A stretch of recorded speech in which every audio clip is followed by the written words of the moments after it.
Hi viewers, another episode of Guest with Nazir.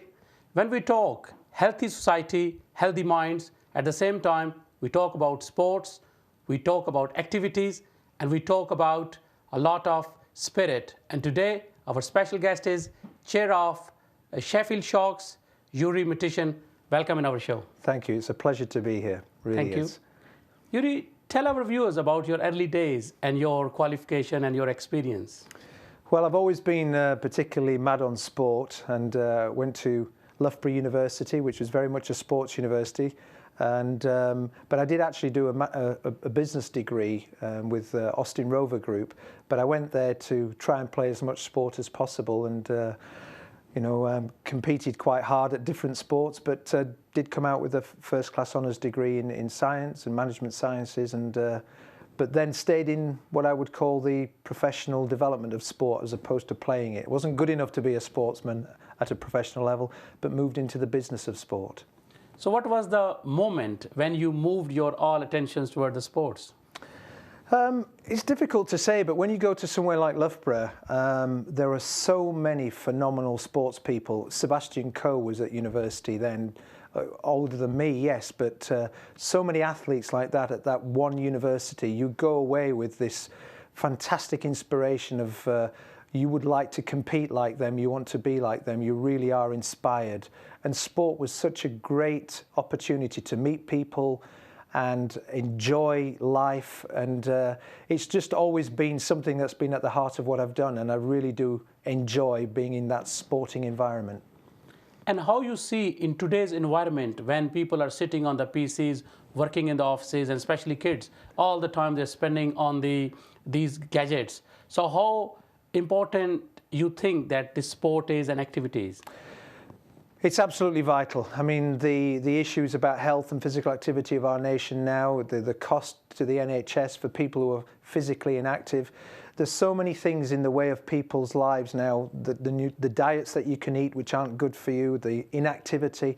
My own children, I need to force to get to be more physically active. I'm winning that battle very slowly, but we really do need people to be not necessarily playing sport, but being more physically active with purpose so that they can live lives of greater quality and enjoy their health. And that's what's important. When you were qualifying in university, who was your ideal player in football or any sport? I must admit, Seb Coe was somebody who I really admired at the time. We were there when he actually broke, I don't know, it was about 8 world records in 11 days. And then you'd see him just walking around the campus or walking into the office. And I was the elected sports president for Loughborough University. And he'd come into our office. And you can't help being, inspired by people like that who achieved greatness. So I must admit, he was one of those people in our sphere of life that was a great inspiration. And how you explain and describe your experience with the university when you were working on various projects?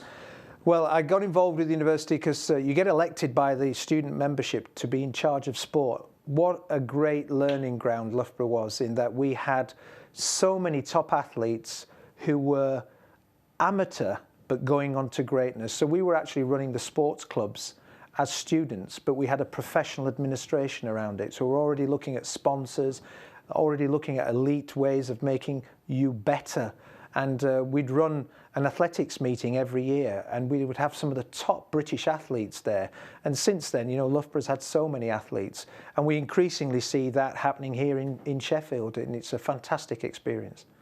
And in terms of changings in the procedures, especially in schools, here we find very less sport activity.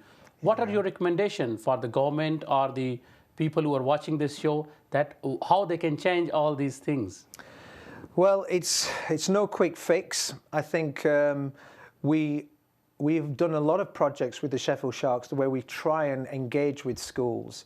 And what we've learnt is that it might not necessarily be going in as Sheffield Sharks and talking about physical activity. We actually go in as Sheffield Sharks and talk about maths, English, and all the core subjects that the government wants to see on the curriculum, but we show how sport can embellish that. And that's what we've done. And we talk about statistics in sport. We talk about how tall a player is, how far they can throw the ball, what's the engineering behind a basketball or perhaps other equipment that athletes use. So there's so much that sport can relate to academic life, that's how we engage young people, and then we introduce them into, why don't you come and watch sport, why don't you come and actually then try it and play it. And that's what we have to do, but it's a process that has to be systematic. You can't just do it for 5 weeks and then leave. You have to embed it. And I believe that physical literacy is as important as literacy in English, literacy in mathematics. You need to have a healthy body, healthy mind in order to progress academically. You have visited various countries in terms of the sports and also learning experience and your exploring experience. So which country you find interesting in terms of sports and their activities? Well, I must admit, there are European countries like Germany and Holland who play, sport massively, and they have much more healthy lifestyles, much more healthy, activity going on. And Norway and Finland are the same. So these countries are actually doing it day in, day out, and we need to mirror them more and more. And if I will say, what will be your suggestion to the UK government that in terms of changing the procedures in the sports or in the investment, what will be your one point? Critically, move your funding from clinical intervention to health promotion and prevention of poor health. So invest in physical activity, invest in your sporting infrastructure, make access to facilities much more easy for young people right from the get-go. Yuri, you have seen so many projects in your life, especially sport facilities, arenas.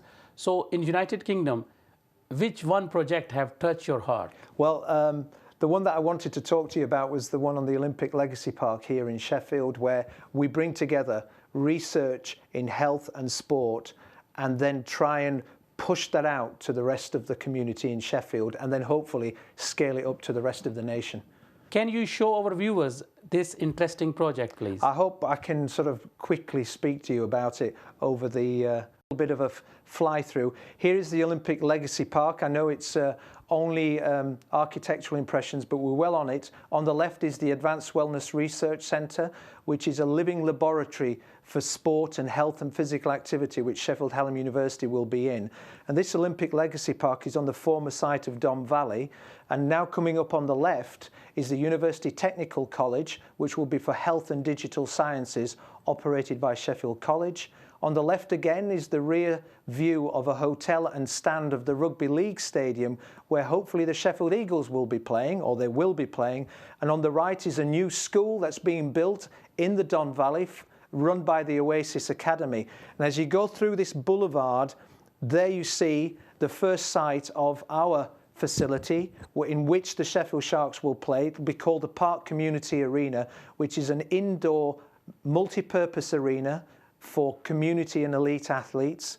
And it's on this wonderful park. There's the 4th generation artificial pitch, which will be used by the school, the UTC, and the rugby league players as well. So it's a fantastic edifice alongside the English Institute of Sport, alongside ICE Sheffield, and alongside the Sheffield Arena. And this will be a fantastic 26-acre park where sport and health and physical activity comes together. And the school will benefit as well as lots of other people in the city. It's a beautiful project. And in terms of its usage, how you see that people of Sheffield will be benefiting from this? Well, we talk about community, and it is community. So we will be embracing all the community. So you'll have professional athletes in there, but school children, the college students will be able to access these facilities. That's the thing behind the ethos of the Olympic Legacy Park. It is where children, students, players and athletes who play for fun can rub alongside professional and elite athletes and benefit from that whole culture of feeling that sport and physical activity is for them. In terms of funding, so who is the funder for this project? It's actually a range of people. The city are supporting it from the point of It is their land and they're offering it at fantastic terms. The university is involved in funding it. The government is involved in funding it. The Baker Deering Trust is funding the University Technical College. Obviously, government is funding the Oasis Academy. We're raising our money privately in order to build the community arena, and the rugby league stadium is being invested in privately as well. So it's a mix of government, private, and local sources of funding. So in terms of the player, so this academy of our club will also generate future generation of this country. So how you see the importance of in coming days that UK will improve its rating in the sport? Well, UK sports ratings are, they're doing very well in the last two sets of the Olympics. But from our own perspective here, that the fact that we have our own facility in terms of basketball and the Sharks, it will enable us to have talent recruited. We've got access to facilities. They can then have their scholarships at the university. They can access the University Technical College for expertise. It's like a one-stop shop for sport and health and physical activity. But most importantly, with the Advanced Wellness Research Centre, they're going to gain intellectual property and knowledge about interventions for health that we can show happen in our little area of the Olympic Legacy Park, but we can scale it up to the whole city of Sheffield. And if it works there, we can scale it up to the whole nation. So actually, we're doing good, not just for ourselves, where we will be the cutting edge of this research, and then it moves out to the whole country. You have experience of sports commentary. Tell our viewers about some interesting moment of those enjoyable moments of your life. Well, one of the great things I loved was I did a lot of commentary in basketball, which was a sport I enjoyed. But because I was based in Sheffield, the Great Britain volleyball team were based here, and they prepared for the Olympics in 2012. And they asked me if I would start commentating on volleyball, which had been a very traditional form of commentary. So I got involved with volleyball over 4 years, did a lot of commentary, and then they were very pleased to be asked to commentate at the Olympics. And so I did commentary at the Olympics, and I did the women's Olympic final at Earl's Court, and then I did the 2 Paralympic finals, men and women. It was probably one of the best experiences of my life. Any interesting incident you want to share with our viewers? Well, I can say that it was always interesting to watch the Brazilian women's team play. Absolutely wonderful bronze, beautiful women who were athletic and so on. But one of the best experiences was actually seeing the Great Britain women win their first Olympic game, and I was actually there, and it was a tremendous experience, and I commentated on that match. So that was fantastic. To see the Olympic finals, be sat courtside, literally a metre away from the court and commentating on it was just wonderful, some wonderful experiences. And in terms of sports, when we talk about basketball, do you have any other interest in other sports like cricket, football, hockey? Love it. Cricket was always a big... I played cricket for many, many years, and I played in the Bradford League as a pretty young guy and got in and out of the first team with ex-Yorkshire cricketers. And I went to Loughborough University and played first 11 cricket there, and I was a wicket keeper. And cricket's something I thoroughly enjoy. Love all sports, and my wife is into horses, so we love horses as well. So it's been many sports, and for some people it's one sport, and for others it's another, but they're all equally as important because they give you great fun and enjoyment. You have mentioned about cricket. So who is your favorite bowler and batter? Well, if I show my age, I don't know. I used to love Ian Botham. I just loved the fact that he was so unconventional, and you didn't know what you were going to expect, but that was why it was great.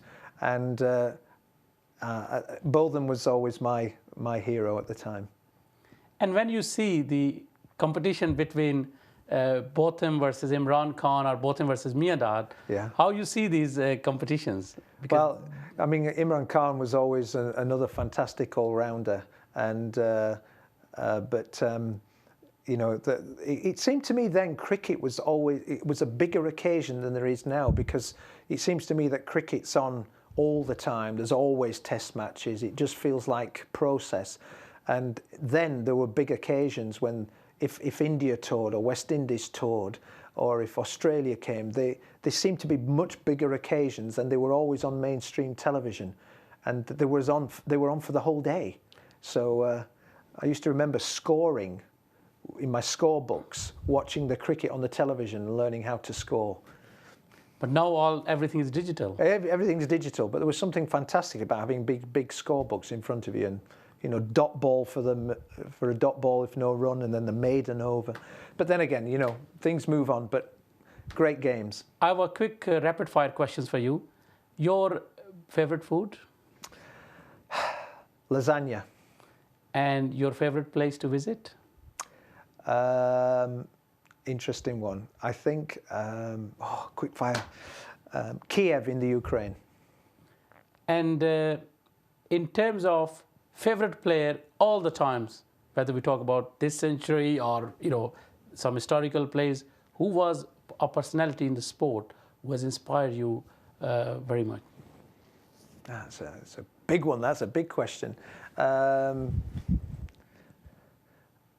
think I'll stick with Sebastian Coe, because I actually knew him at the time that he was doing great things. So what was one great thing about his personality? He was absolutely focused.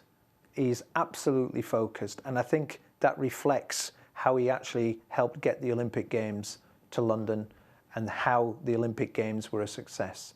It was his focus. It was incredible. As an athlete, in business, as a politician. And what is your message, a brief and short message for our viewers? Get out there, start walking, start running, improve your health if you haven't already started so. So off the couch, onto the street.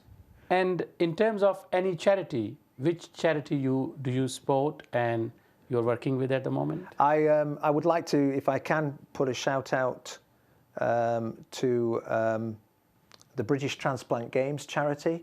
We work with them every year in raising the awareness of the need for organ donor registrations. We organise the British Transplant Games every year. They've been in Sheffield, they're in Newcastle Gateshead this year, and it's a fantastic story about the gift of life. If you can donate organs, other people live, and more there are living donors coming forward. So that's a charity I give a shout out for.